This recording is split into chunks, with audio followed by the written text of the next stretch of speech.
They said the Whitby estate never forgot the footsteps of the wronged, and on stormlit nights, it whispered their names through the halls. Yet no whisper was louder than the silence that followed Lady Eleanor Whitby's fall from grace. Make sure to like and subscribe if you believe that truth and dignity outlast every false crown, because this is the story of a woman cast down by her own blood, who learned that ruin could become her rebirth. It began in the winter of 1858, when snow buried the moors and Whitby Manor gleamed like a tomb of faded splendor. Once, Eleanor had ruled those halls with laughter and light. But after her father's sudden death, her stepmother, Lady Clarissa, and her vain half-sister, Rosamond, stripped her of everything, her title, her dowry, even her name. They forged letters accusing her of impropriety, spreading whispers that silenced every ally. Now she lived as a servant in the home she had once inherited, forced to arrange flowers and carry trays for the guests who used to bow to her. Her only refuge was in her own composure, the quiet strength that refused to die even as her world crumbled. At night, from her narrow attic room, Eleanor could hear laughter echoing through the manor below.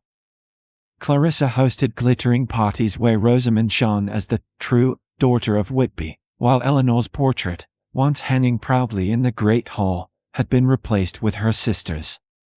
She had learned to endure humiliation with a grace that unsettled her tormentors, but sometimes, when the candles burned low, she allowed herself to remember her father's voice, the warmth of belonging, the feeling of being seen.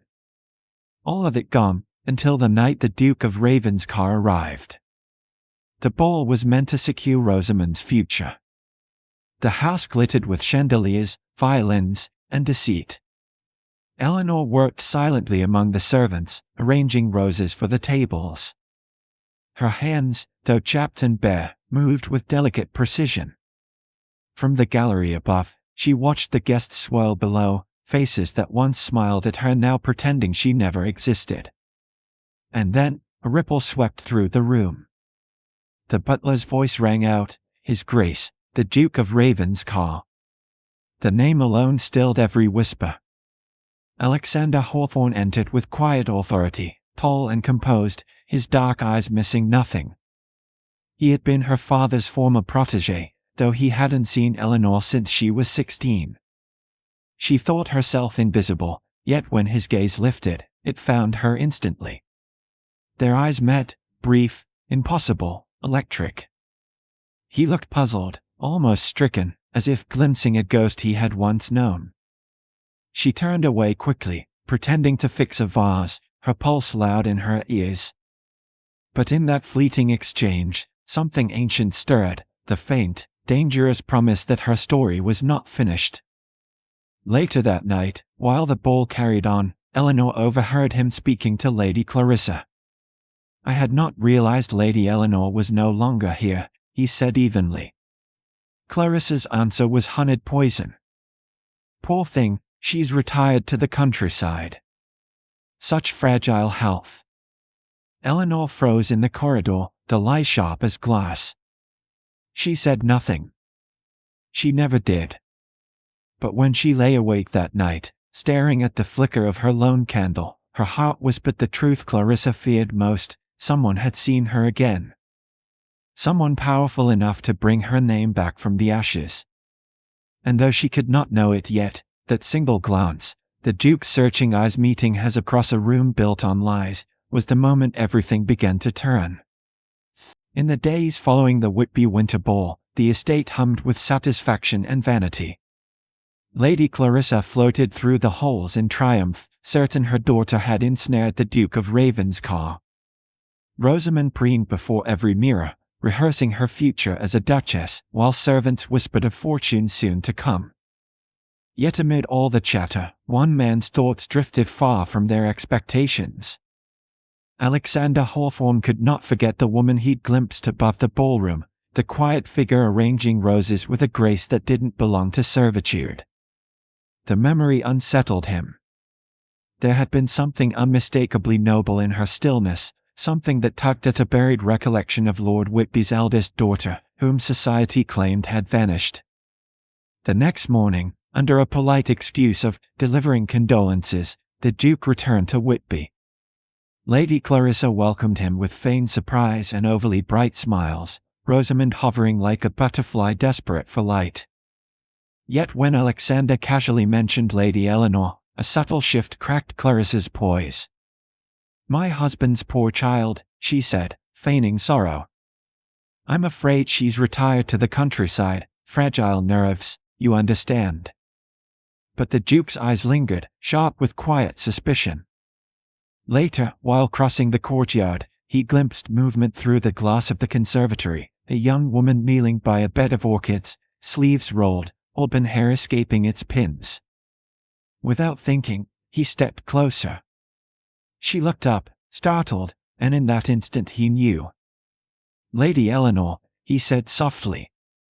The name seemed to hang between them like forbidden music. Her gaze wavered, her voice quiet but steady. "That name no longer belongs to me, Your Grace." He studied her, the dirt on her palms, the faint defiance in her posture. "Then it was stolen," he replied. For a moment, silence filled the air thick as sunlight through glass. "They told me you'd left Whitby," he added. "In all the ways that matter, I have," she answered. The simplicity of it struck him deeper than any confession could. He left that day changed, the image of her, dignity surviving in exile, etched in his mind like scripture. That evening, Alexander sought truth where the gentry never looked, among the servants. A few coins and a kind word opened doors that politeness never could. Before midnight, he had learned everything: the forged signatures, the false accusations, the cruel confinement. The knowledge stoked something fierce within him. He would not expose Lady Clarissa yet, power required patience. But he could offer Eleanor a message of recognition, a silent promise. At dawn, she found a bouquet of white roses waiting by the conservatory door, bound by a ribbon stitched with his family crest. She touched it as though it might vanish. No words, no signature, just a gesture that said, "I see you." From that day onward, the Duke's carriage rolled up the Whitby drive often enough to stir every tongue in Yorkshire. Officially, he came for business with the estate. In truth, his visits were deliberate defiance cloaked in civility. Their meetings were brief and cautious, exchanges of glances, shared silences, but in each, Eleanor felt something shift. After years of invisibility, someone finally looked upon her and did not turn away. Outside, the frost began to thaw, but inside Whitby's grand walls, another season was changing, one of reckoning, of awakening, and of the first fragile stirring of a love that would soon upend everything built on deceit. Spring arrived at Whitby with the scent of forward rain and quiet unrest. By then, the Duke of Ravenscar's visits had become impossible to disguise. The tongue whispered, Lady Clarissa seethed, and Rosamond still believed herself destined for a coronet she would never wear. Each appearance of the Duke's carriage drew curious eyes, but his purpose remained clear only to one, Eleanor. She had long since ceased to wonder why he came. It was enough that, in his presence, she no longer felt invisible. Yet even as the world began to shift, Lady Clarissa's ambition refused to yield. If she could not claim the Duke for her daughter, she would rid herself of the problem her stepdaughter had become. And so, one grey afternoon, she summoned Eleanor to the drawing-room where a stranger waited, the leering nobleman named Lord Fenmore.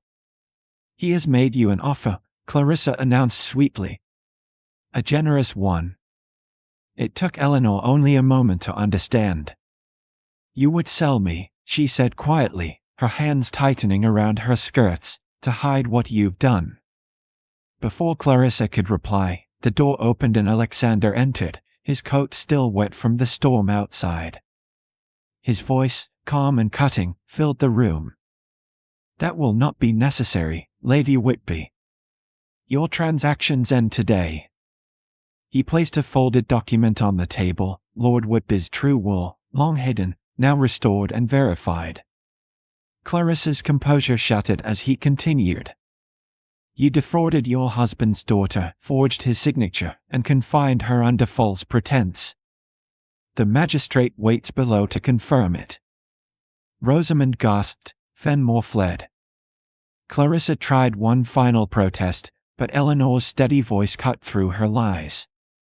"You took everything from me once. I'm simply taking back what was mine."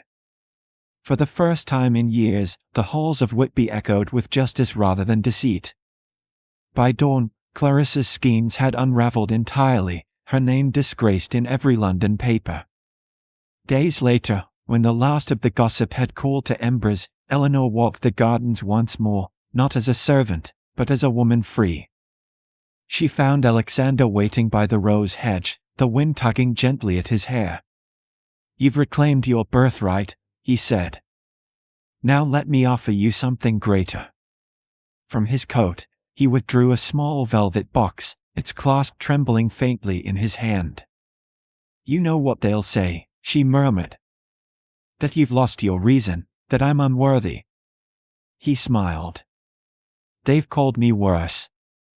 And then, in the same garden where she had once been ordered to prune thorns, he knelt before her. "Eleanor Whitby, will you stand beside me, as my equal, my wife, and my home?" The world seemed to still. Her answer came softly but without hesitation. "Yes," she breathed. "I will."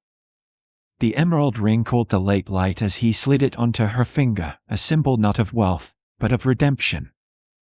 That evening, as the sun dipped behind the hills, Whitby stood silent and golden, its ghosts finally at peace. The servant had become a duchess, the forgotten daughter a legend told in whispers, not for scandal, but for grace. For Eleanor Whitby had proved what no title could deny, that true nobility is not born of blood, but of courage, and that love, once found, can lift even the most fallen heart into the light.